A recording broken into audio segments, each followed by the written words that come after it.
मनोजवस्तीर्थकरो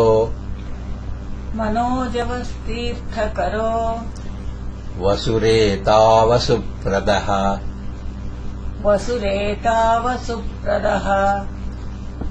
वसुप्रदो वासुदेवो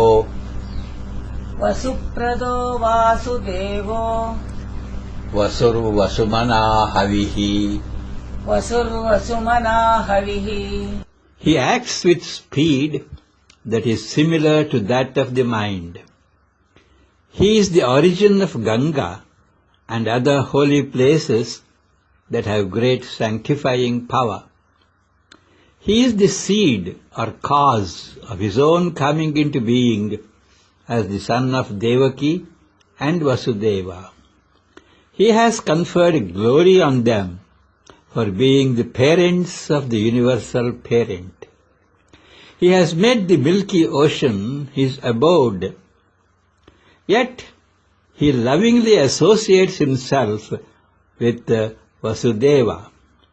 In order to hide him from Kamsa, he has been offered to Nanda and Yashoda, who are the very embodiments of affection. मनोजवः तीर्थकरः वसुरेताः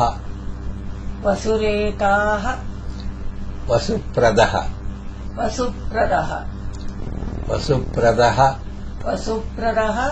वासुदेवः वसुः वसुमनाः हविः ॐ मनोजवाय नमः ॐ तीर्थकराय नमः ॐ वसुरेतसे नमः ॐ वसुप्रदाय नमः ॐ वसुप्रदाय नमः ॐ वासुदेवाय नमः ॐ वसवे नमः ॐ वसवे नमः ॐ वसुमनसे नमः ॐ हविषे नमः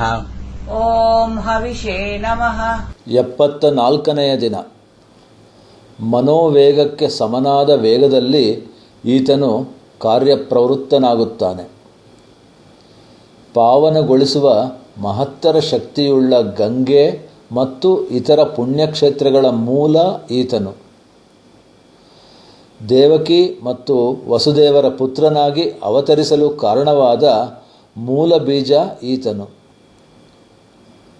ಜಗದೊಡೆಯನ ಪಾಲಕರಾಗುವ ಸೌಭಾಗ್ಯವನ್ನು ಅವರಿಗೆ ಕರುಣಿಸಿದಾತ ಈತ.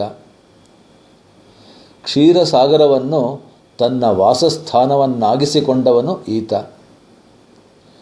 ಆದರೂ ಪ್ರೀತಿಯಿಂದ ವಸುದೇವನೊಡನೆ ತನ್ನ ಒಡನಾಟವನ್ನಿರಿಸಿಕೊಂಡವನು ಈತ. ಕಂಸನಿಂದ ಮರೆಮಾಚಲು ಮಮತೆಯೇ ಮೂರ್ತಿವೆತ್ತಂತಿರುವ ನಂದ ಮತ್ತು ಯಶೋದೆಯರಿಗೆ ಈತನನ್ನು ಒಪ್ಪಿಸಲಾಯಿತು.